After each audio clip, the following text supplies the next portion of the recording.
बिस्मिल्लाहिर्रहमानिर्रहीम। अस्सलाम वालेकुम। आपको खुश आमदीद। मैं हूं जावेद इकबाल और आप देख रहे हैं मेरा यूट्यूब चैनल टॉप न्यूज़।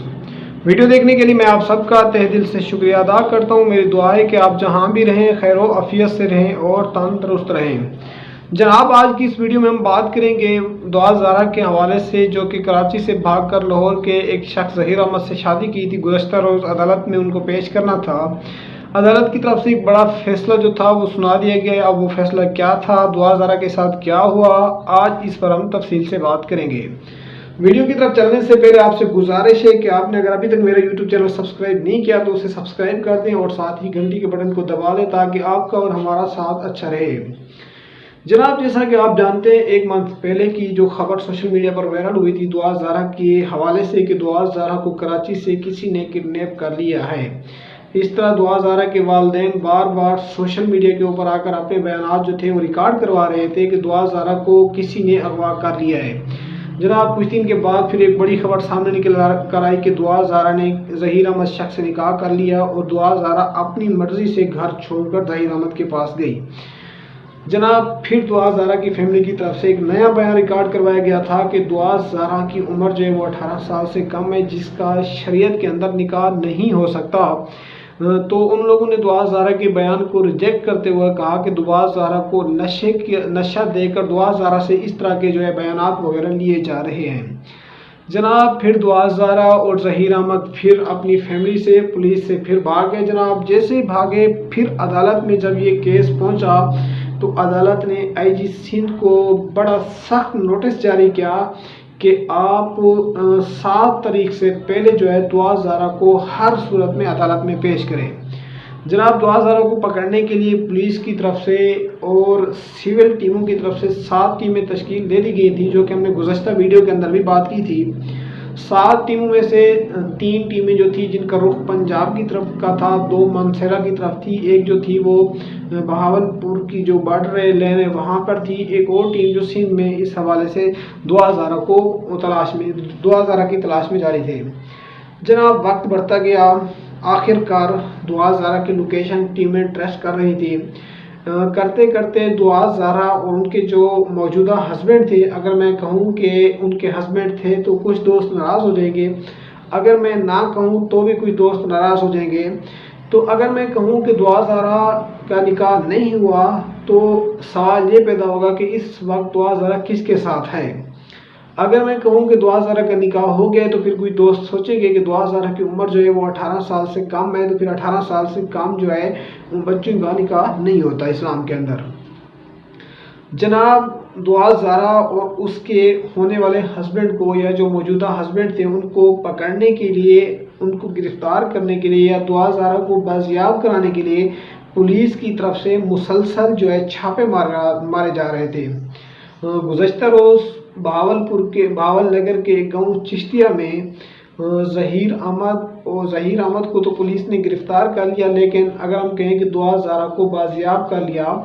जनाब, हम आपको बता दें, बहावल नगर के गांव चिश्तिया में जो कि ज़हीर अहमद के भाई रफ़े नाम के, उनके भाई का एक नाम रफ़े था जो कि एक बैंक मुलाजिम थे, वो उस गाँव में रहते थे। जनाब, ज़हीर अहमद और दुआ ज़ारा उनके घर पे रिहाइश कर रहे थे। दुआ ज़ारा और ज़हीर अहमद मुसलसल अपनी लोकेशनें जो है वो तब्दील कर रहे थे, लेकिन रिसर्च टीमें जो थी या इन्वेस्टिगेटर टीमें जो थी वो मुसलसल इनका पीछा कर रही थी। आखिरकार दुआ ज़ारा और उसके मौजूदा हस्बैंड को पुलिस ने बहावल नगर के गांव चिश्तिया से गिरफ्तार कर लिया। जनाब, गिरफ्तारी के बाद उस वक्त दुआ ज़ारा ने पुलिस से भी ये कहा कि मैं आपके साथ नहीं चल सकती, मैं इसके साथ ही जाऊंगी, मैं खुशी से आई थी। मतलब उनने साफ साफ पुलिस के साथ जाने से भी इनकार कर दिया। उस वक्त फिर उनके वालिदैन की तरफ से, दुआ ज़ारा के वालिदैन की तरफ से भी एक बयान जारी किया गया था कि अब भी हमारी बेटी को जो है किसी प्रेशर में रखकर, किसी नशे की हालत में रखकर जो उनसे बयान लिए जा रहे हैं, वो इस तरह के अल्फाज कभी नहीं कह सकती। जनाब, जब दुआ ज़ारा को अदालत में पेश किया गया, जो कि अदालत की तरफ से बड़ा हुक्म सुना दिया गया, जनाब अदालत ने फैसला दुआ ज़ारा के हक़ में दे दिया, ज़हीर अहमद के हक़ में दे दिया।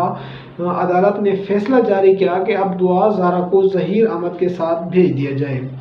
जनाब, उस वक्त اس عدالت میں دعا زہرا کی فیملی بھی موجود تھی، ان کے ریلیٹیوز بھی موجود تھے، تمام تر جاننے والے اس عدالت میں موجود تھے، لیکن سبھی عدالت کے فیصلے کے منتظر تھے۔ جناب جیسے عدالت نے فیصلہ سنایا، اس وقت دعا زہرا کی والدہ جو تھی وہ چیخیں مار مار کر رو رہی تھی، اپنی بیٹی کی یاد میں، اپنی بیٹی کی ملنے کی تڑپ میں جو تھی وہ رو رہی تھی، لیکن اس وقت وہ زور زور سے آوازیں بھی نکال رہی تھی کہ اپنی بیٹی سے ملنے کے لیے۔ جناب اس وقت ایسے بھیانک لمحے میں جہاں پہ ہر آنکھ اشکبار ہو گئی ہوگی کہ ایک ماں نے اپنی بیٹی کو 9 ماہ تک اپنے پیٹ میں پالا، اس کے بعد اسے اتنا بڑا کیا، بڑا کرنے کے بعد ماں جو اپنی لخت جگر سے کتنی محبت کرتی ہے آپ جانتے ہیں اس بات کو، لیکن دعا زہرا کی والدہ زور زور سے رو کر اپنی بیٹی کو پکار رہی تھی، لیکن جو شرمناک بات ہے دعا زہرا کے لیے، جو کہ میں کہتا ہوں دعا زہرا کو ڈوب کے مر جانا چاہیے تھا، اس وقت بھی دعا زہرا نے اپنی ماں سے ملنے سے انکار کر دیا تھا۔ جناب دعا زہرا کے ملنے سے انکار کرنے کے بعد دعا زہرا کی والدہ بار بار دعا زہرا سے ریکویسٹ کرتی رہی، بیٹا بیٹی میرے ایک بار سینے سے لگ لیں، ایک بار مجھے گلے مل لیں۔ آپ کی ماں جب سے آپ گھر چھوڑ کر گئی ہیں، کھانا نہیں کھایا، وہ رو کر یہ سارے اس طرح کے الفاظ ادا کرتی رہی، لیکن دعا زہرا نے پھر بھی ملنے سے انکار کر دیا، مزید اپنی فیملی کو جھوٹا قرار دے کر اس 2% کی محبت کی خاطر اپنی ماں کی ان دنوں کی یادوں کو، اپنی ماں کے ان دنوں کو بلا دیا جو ایک ماں نے اسے 9 ماہ تک اپنے پیٹ کے اندر رکھا اور اتنا بڑا کیا۔ جناب جیسے دعا زہرا نے انکار کیا، ان کی ماں نے رو کر اسے فریاد دلائی، لیکن پھر بھی دعا زہرا کو اپنی ماں پہ ترس نہ آیا، نہ ہی اپنے جاننے والوں پر، نہ ہی اپنے رشتہ داروں پر۔ آخر کار ماں کی جذبہ صبر ختم ہو گیا، ان کے منہ سے ایسے الفاظ نکلے کہ ایسی اولاد سے میں بے اولاد ہوتی بھی ٹھیک تھا۔ جناب کیوں نہ ماں ایک کہتی، کیونکہ ایک ماں نے 9 ماہ تک اپنی بیٹی کو اپنے پیٹ میں رکھا اور اتنا بڑا کیا، لیکن اگر بیٹی نے غلطی کر بھی لی تھی پھر بھی ماں رو کر اپنی بیٹی سے فریاد کر رہی تھی کہ بیٹا آپ 1 منٹ کے لیے کم سے کم مل تو لیں، میرے گلے تو لگ جائیں۔ لیکن جب دعا زہرا نے اس بات کا انکار کیا تو ان کی ماں اس وقت بے صبر ہو گئی، وہاں گر پڑی، اور دعا زہرا کی ماں سے یہ الفاظ ماں کے منہ سے یہ الفاظ نکلے کہ مجھے بہتر تھا خدا کی ذات ایسی اولاد سے بے اولاد کر دیتی۔ جناب ماں کی زبان سے ایسے الفاظ میرے خیال میں عرش کو بھی ہلا دیتے ہیں۔ تو یہ آج کی جو سب سے بڑی خبر تھی دعا زہرا کے حوالے سے، آپ اس پر کیا رائے رکھتے ہیں اپنی؟ آپ اس پر دعا زہرا کو کیا کہنا چاہیں گے، کیا پیغام دینا چاہیں گے؟ آپ بھی اپنی قیمتی رائے کا جو ہے وہ کمنٹ سیکشن میں اظہار کر سکتے ہیں۔ مجھے دیجیے اجازت، ملتے ہیں نیکسٹ ویڈیو میں، اللہ نے کے بعد۔